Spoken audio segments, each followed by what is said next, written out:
நாம் ஒரு பொருள் ஆர்டர் போட்டு அது கைக்கு வரும்போது இருக்க ஹாப்பினஸ் இருக்குல்ல, அது பயங்கரமாக இருக்கும். எப்படா வரும் அப்படின்னு ஒவ்வொரு டைம் மீஷோ ஆப்பை ஓப்பன் பண்ணி இங்கே வந்துருச்சு அங்கே வந்துருச்சு அப்படி பார்க்கும்போது இருக்க ஹாப்பினஸை விட அந்த ஃபோன் கால் வரும் பாருங்கள், வந்து வாங்கிக்குங்க அப்படின்னு சொல்லும்போது அதை வாங்கிட்டு வந்ததுக்கப்புறம் ஓப்பன் பண்ணி பார்த்ததுக்கப்புறம் சப்போஸ் நமக்கு நல்லதாகவும் வரும், சில நேரம் வந்து டிசப்பாயின்மெண்ட்டாகவும் வரும். இன்றைக்கி வந்து எனக்கு ரொம்ப ஹாப்பியாக இருந்தது. என்ன ஒரே ஒரு டிசப்பாயின்மெண்ட்னா, அந்த பிளேட்டில் வந்து நான் கலர்ஸ் போட்டிருந்தேன், ஆனால் ஒரே கலராக கொடுத்துருந்தாங்க. ரொம்ப கஷ்டமாக இருந்தது. சரி 4 பேர் அடிச்சுக்க கூடாதே அப்படின்னு சொல்கிறதுக்காக ஒவ்வொரு கலர் ஆர்டர் போட்டிருந்தேன் 4 பிளேட்டில்.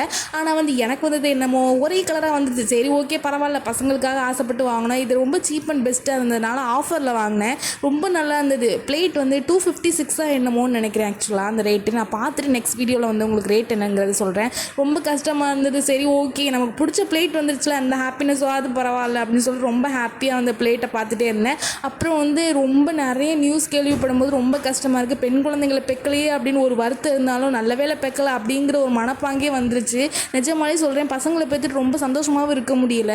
ஏன்னா பசங்களுக்கு வந்து இந்த காலத்தில் உள்ள பெண்களை வந்து மதிக்க கற்றுக் கொடுக்கணும், அன்பாக இருக்க கற்றுக் கொடுக்கணும். அந்த பெண் குழந்தைகள் வந்து நமக்கு அடித்தா வலிக்கிற மாதிரி தான் அந்த பெண் குழந்தைகளுக்கும் வலிக்கும் அப்படிங்கிறத சொல்லி தான் வளர்க்கணும். பசங்களுக்கு வீட்டு வேலையை சொல்லிக் கொடுக்குற மாதிரி பெண்களை மதிக்க கண்டிப்பாக நம்ம சொல்லிக் கொடுக்கணும். 2 பசங்களை பெற்றாலும் சரி, ஒரு பையனை பெற்றாலும் சரி, பெண் குழந்தைங்களை கண்டிப்பாக நம்ம பழைய காலத்துக்கே போகிற மாதிரி ரொம்ப ஃபீலாக இருக்குது. பழைய காலத்தில் வீட்டுக்குள்ளேயே வச்சுருந்து வளர்க்குற மாதிரி இப்போது வந்துடுமோங்கிற கஷ்டமாக இருக்குது. ஏன்னா எந்த குழந்தைங்களும் வெளியில் அனுப்புறதுக்கு அவ்வளோ பயமாக இருக்குது, ரொம்ப கஷ்டமாக இருக்குது. ஏன் இப்படிலாம் பண்ணுறாங்கன்னு நினச்சி ரொம்ப வேதனையாக இருக்குது. நான்லாம் ரொம்ப வருத்தப்பட்டிருக்கேன், பெண் குழந்தை இல்லையே அப்படின்னு. இப்போ ஒரே ஒரு சந்தோஷம் என்னென்னா, அந்த பெண் குழந்தைகளை பாதுகாக்கிறது ரொம்ப கஷ்டம். இப்போ நம்ம பெற்றிருந்தாலும் ரொம்ப கஷ்டப்பட்டிருப்போமோ அப்படிங்கிற ஒரு மைண்ட் செட்டே வந்துருச்சு. ஆண் குழந்தைங்களே போதுமே அப்படிங்கிற அளவுக்குலாம் கிடையாது. ஆண் குழந்தைங்களை வந்து நல்லா வளர்க்குற பொறுப்பு நமக்கு இன்னும் கொஞ்சம் எக்ஸ்ட்ராவாக வந்துருச்சேன்னு நினைக்கிறேன், வேறு ஒன்றுமே இல்லை.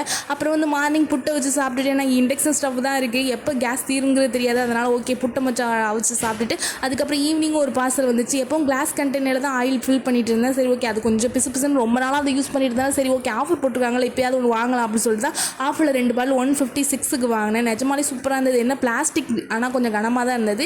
எனக்கு ரொம்ப பிடிச்சிருந்தது. கொஞ்சம் அதாவது வாய் வந்து கொஞ்சம் அகலமாக இருந்தது, அது க்ளீன் பண்ணுறதுக்கு ரொம்ப ஈஸியாக இருக்கும் அப்படிங்கிறனால தான் இந்த பாட்டில் ஆர்டர் போட்டேன். இது வரைக்கும் நம்ம சேனலை சப்ஸ்கிரைப் பண்ண அனைத்து சொந்தங்களுக்கும் ரொம்ப ரொம்ப ரொம்ப நன்றி. எவ்வளோ நன்றி சொன்னாலும் பத்தே பத்தாது. மோர் வீடியோஸ்க்கு ஜானு கார்த்தி விலாக் சப்ஸ்கிரைப் பண்ணிக்கோங்க. பாய்.